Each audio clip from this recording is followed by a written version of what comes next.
The morning sun poured through the wide glass windows of Harbor Lane Cafe, painting soft golden streaks across the wooden tables as the city outside hummed with daytime life. Yet despite the warmth, the air inside was tight with tension the moment Aisha Marlowe stepped toward table 9. 3 sharply dressed men in expensive suits lounged there, laughing loudly, their designer watches catching the light like tiny suns. Aisha's hands trembled slightly as she balanced a tray of plates. She had been working double shifts all week, trying to cover her mother's medical bills, trying to make it through one more month without falling apart. She needed this job. She needed this day to go right. But the universe had other plans. If you believe in kindness, second chances, and treating people with dignity, please like, comment, share, and subscribe to Good Soul to help stories like this reach more hearts. Aisha gently placed their meals on the table, her polite smile masking her exhaustion. But before she could step back, one of the men scoffed loudly, swiping a plate aside so carelessly that it nearly slid off. The other 2 laughed as if causing trouble was a sport. The man closest to her sneered at the food as though it offended him. Then, with a mocking grin, he told her they wouldn't be paying for anything today because, according to him, the service was beneath their level. Aisha stood frozen. Their voices weren't loud enough for all customers to hear, but their arrogance filled the room like smoke. She tried to reason, to explain, to apologize even though she had done nothing wrong, but their expressions hardened. They told her to learn proper hospitality, to know her place, to walk away quietly if she wanted to keep her job. Their words stabbed deeper than any insult she had faced before. She felt something inside her crack gently, like fragile glass under pressure. Across the cafe, unseen behind a quiet corner wall, someone had heard everything. Conrad Avril, the billionaire owner of the cafe chain, had stepped in earlier than usual after a morning meeting nearby. Dressed simply in a gray sweater and jeans that hid his wealth easily, he chose not to interrupt the staff or announce himself. He liked to observe his business from the sidelines sometimes. And today, he had seen the entire exchange unfold.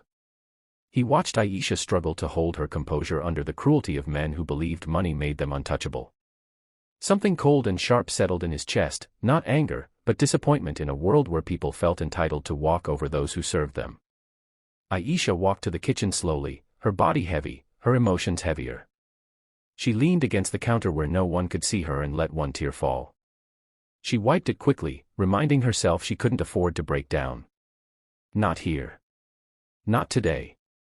She had survived worse, she told herself. She could survive this too. Still, her hands wouldn't stop shaking as she prepared water for the next table.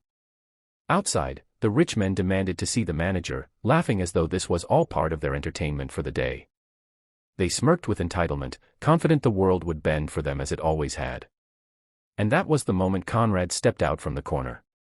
He walked slowly, his expression unreadable but heavy with authority. The men didn't recognize him at first, they assumed he was just another employee. They repeated their complaints with exaggerated detail, fully expecting him to join their side against the young waitress they had just humiliated.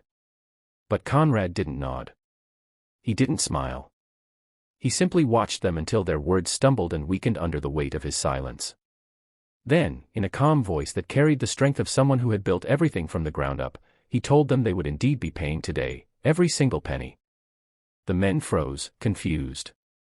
Conrad continued, adding that their behavior was unacceptable, that no human being deserved to be spoken to that way, and that their presence was no longer welcome in his cafe. Their arrogance cracked instantly. Their faces drained of color. And only then did they realize who he truly was.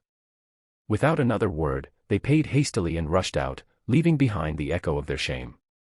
Conrad then walked to the back where Aisha was pretending to be busy, avoiding eye contact with the world. He told her gently that he had heard everything, that none of it had been her fault, and that employees like her were the heart of the business. Aisha felt her breath catch in her throat. She had never received kindness from someone so powerful before. He assured her she wasn't losing her job, in fact, he wanted to promote her. He wanted people like her, who carried quiet strength despite heavy burdens, to grow under his company. Aisha's eyes filled, not with sadness this time, but with relief she had been craving silently for years. In the warm light of the kitchen, with daytime rays touching her face through the small window, she felt something she hadn't felt in a long time, hope.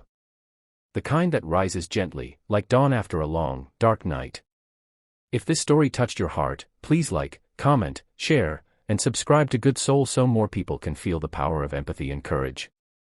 Before you go, drop a special comment below. Kindness always wins. And may this story remind every viewer that humanity begins with how we treat those who serve us.